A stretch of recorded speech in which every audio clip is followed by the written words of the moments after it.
Midlife Women Journey to Self-Discovery. You know what is middle age? It's when your age starts to show around your middle. And I tell you, it's so distressing, so distressing. It's the age range of the years halfway between young adulthood and old age. Middle age has historically been understudied compared to more advanced age, but now is emerging as making a possible shift in brain aging that is predictive of future cognitive health while still being amenable to interventions. So, from a health science perspective, this age has been argued to be a period prognostic of future health. These are important observations because the global population aged 60 plus years is set to double by the year 2050, which will entail concomitant increased case number of dementia and significant hardships for patients and caregivers. Although biological aging may be inevitable, several of its underlying processes are likely to be modifiable. We know the lifestyle factors, tobacco smoking, alcohol consumption, and diet have been associated with changes in neuroimaging derived estimates of brain aging from middle to old age. So physical activity, point of intervention, has salutary effect on several body systems, likely extend to brain and cognition. So meta-analysis of various studies of doing exercise intervention suggested that exercise may show down age-related volumetric loss in the left hippocampus of healthy older adults and improve various measures of white matter integrity in frontal and temporal lobe, including during middle age. So in addition, the protective effects of educational entertainments and social contact frequency on cognition appear to be partly explained by an association of higher level of self-reported physical activity. Now, do we have any emotional paradox in the aging brain? Yes. Estrogens prepare the body for action, guide decisions, and highlight what should be attended to and remembered. However, it is difficult to turn off or ignore emotions. On average, adult emotional well-being is somehow maintained or even improves as we age. So research indicates that effective emotional regulation relies on prefrontal cortex, both the ventriculomedial prefrontal cortex and adjacent anterior cingulated cortex. They play an important role in controlling one's own emotions. Now, do we have some emotional regulation strategies? Self-regulation, emotional stability, self-discipline, flexibility in adapting to different situations, persistence in getting through tough times. So people with good self-regulation skills can still feel sad, angry, or stressed during difficult times. Learn to manage these challenges better. Let us learn how. By journaling. It's a way for you to get in touch with yourself as you navigate your everyday life. It's a way for you to release emotions, be grateful, ponder life, ease stress, or any stream of consciousness that connects you to the page. It's deeply personal for every individual. It looks different for different people.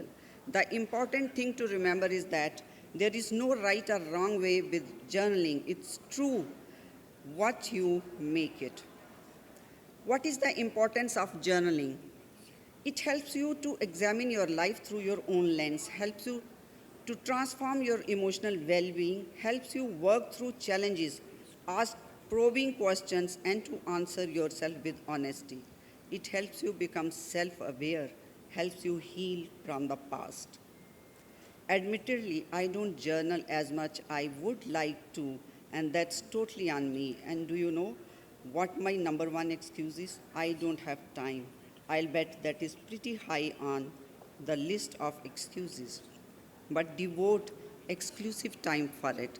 That means no TV, no texting, no phone calls, no cooking. Your journaling time should be all about you. Devote a time of the day for journaling that works best for you. Some people prefer journaling in the wee hours of the morning when all the world is asleep. Others find it helpful to write just before going to bed to help deal with the stressors of the day. Whatever time of the day suits you, be consistent. And speaking of you, your journal is for your eyes only. It is your chance to be truly open with yourself. Midlife women's journey. Who am I? What do I want out of life? Am I happy? All these questions that you find yourself asking from time to time. Are there days when you feel you don't know yourself as well as you should? You have goals, you have desires, you have sad moments that haunt you. You have stuff that you need to get off your chest. We all have. Get to set the serious one-on-one level and see how we do it. Number one, what do you appreciate most about yourself? Is it how you care for the ones you love and your willingness to help? Is it about all the days, bad days you make through all the times you did not lose hope? Is it your challenge you comfort your, or your confidence and you have been vulnerable about your true feelings? Because it takes true courage to openly say what you feel by beating your insecurities. Your big heart, your gratitude, how you appreciate the people and the things you like, the skills and qualities you are known for. There are many things that you do so well that others remember you for them. Your efforts for others. You have done your best for others, even when you could not do it for yourself. You have solved so many problems throughout your life. So you also need your appreciation more than anyone else. So be sure to cherish everything awesome about you. Now, what are few flaws that you would like to change about yourself? The only person you are destined to become is the person you decide to be. That's by Ralph Waldo. It's not a pleasant feeling at all, but once you admit, you start to take responsibilities for your flaws. It can help you to do what you need to do. So that is self-mastery, and I have been following this path for quite some time. I don't see any end to my flaws. I learn about new ones, and the older ones are often challenged in different ways. Your flaws will feel like obstacles at times, but they are yours. So don't try to run away from them. Move forward towards them, because it's just as M.A. once said, the obstacles are the way, your flaws are your ways. So this is what is self-mastery. We all have traits that we are not proud of, and whether we acquire these traits due to bad habits as the defense mechanism against something we went through, or just through the people we used to surround ourselves with. So our flaws can be minor, they could be major, but remember the stance, change does not happen overnight. So even if you find yourself back to your old habits, don't be discouraged. Now, if you could go back in the time to your younger self, what is the best piece of advice you could give to yourself? If you could talk to your younger self, what would you say? It's a question that lingers in the back of my mind from time to time. There is so much we can learn from our past if we know how to listen. Don't be so hard on yourself. Life is a journey. No one expects you to have all the answers. So looking back, one of the biggest things I would tell my younger self is to stop being so hard on me. I spent so much time in my youth striving for perfection and feeling that I was never enough. I worried about making mistakes, about not measuring up, and about what others thought of me. Take more risks, step out of your comfort zone. In fact, failing is often the best teacher.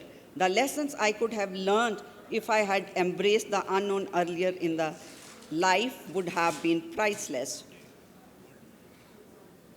Trust yourself and your intuitions. I would tell my younger self, you know more than you think. Trust your gut, your intuition, your instincts. You don't need permission from others to pursue your dreams or make the decision that you are best for you. Embrace the power of saying no. For much of my younger life, I was a pleaser. I said yes to everything, even when I drained my energy because I wanted to make everyone else happy. Over time, I realized that saying yes to everything often means saying no to myself. So I would tell my younger self, it's okay to say no. Setting boundaries is an essential part of self care and it's necessary for your mental health. Believe that everything happens for a reason. I would tell my younger self, believe that everything happens for a reason, every challenge, every mistake, and every setback is a lesson you need to grow. Trust the process and keep moving forward. What I have learned, growth does not happen overnight. So, what advice would you give your younger self regarding failure? Every failure is a stepping stone to success. How can I stop comparing myself to others? Start by focusing on your own journey and what makes you unique. What can I trust? How can I trust myself? Start by listening to your gut and making decisions. How can I enjoy the present moment more? Practice mindfulness. Take a moment to truly experience your surroundings. Appreciate the small things and avoid worrying about what is next. Remember the compliments you received. How did you receive it and how did it make you feel? I am proud of you. Did somebody say this to you? I hope you are too. You are a great asset to any organization. When your students compliment you for your guidance, teaching, mentorship, and when someone compliments you for your physical appearance, dressing sense, and your conduct, I love how empathetic you are. You have a calming presence and make others feel safe around you. You always know exactly what to say and when to say, and you have a great intention. Compliment from our patients. Your politeness, kindness, softness, giving an ear to my problems gives me comfort. 50% of my ailment seems to improve. You know why? Because we all feel high. There is a release of these happy hormones, endorphins, dopamine, and even oxytocin when we think of those compliments which we have received somewhere. What is your fondest memory from adulthood? Is it a night drive with friends? Is it get together with a group of friends? Is it getting a marriage proposal from your soulmate? Watching your kids grow up, reading to them when they were little, taking them to the pool, to the park and the beach, and camping with them in the summertime. What do you want your legacy to be? Your legacy is the enduring impact you leave on others and the accomplishment and contributions that people remember long after you are gone. It's about creating something that outlives you, whether through your family, its values, your profession, your mentorship, or your community involvement. Building a legacy can provide purpose and fulfillment into your present life. So, legacy essential means the passing on of the essence of one's self, particularly your core values. You can build strong, lasting relationships, meaningful with your family, friend, colleagues, students, passing down traditions and values, especially to your kids. They grow watching you, so lead by example every day, true to your principles to make them good humans. Are there days when you feel sad for losing your loved ones? It's painful, it's upsetting. Where do they vanish? Why did they leave us? Why can't we see them or meet them again? These are the $1 million questions which come into your mind. Do you feel at times that most of it is gone and less is left for us in this world? Yes, we do feel. It feels disturbing. But remember, parents do not go away. You see them in their children, in their looks, in their habits, in their values. We will also remain here. People will see us through our children, in their eyes, in their styles, in their character, in their mannerism, in their traits.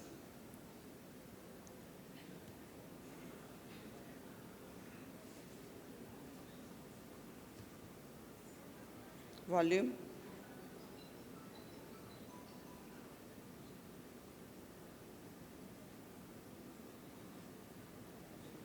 Play कर रहे हैं, नहीं आ रहे हैं?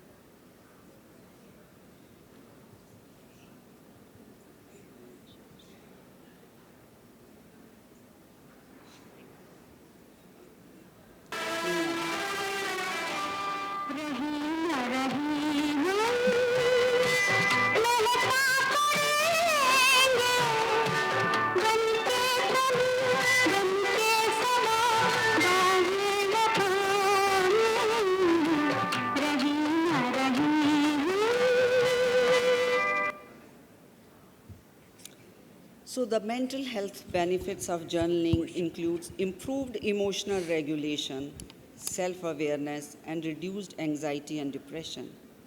Cognitive gain includes a sharper focus, boosted creativity, and enhanced problem-solving skills. Start small, be consistent, and combine with mindfulness.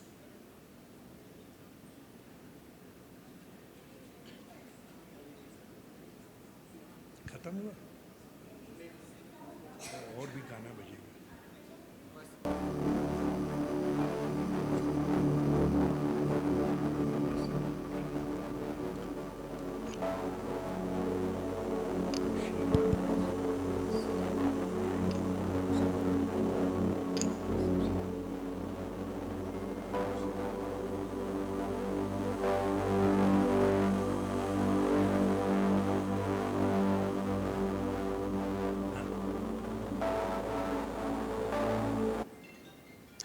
Thank you very much.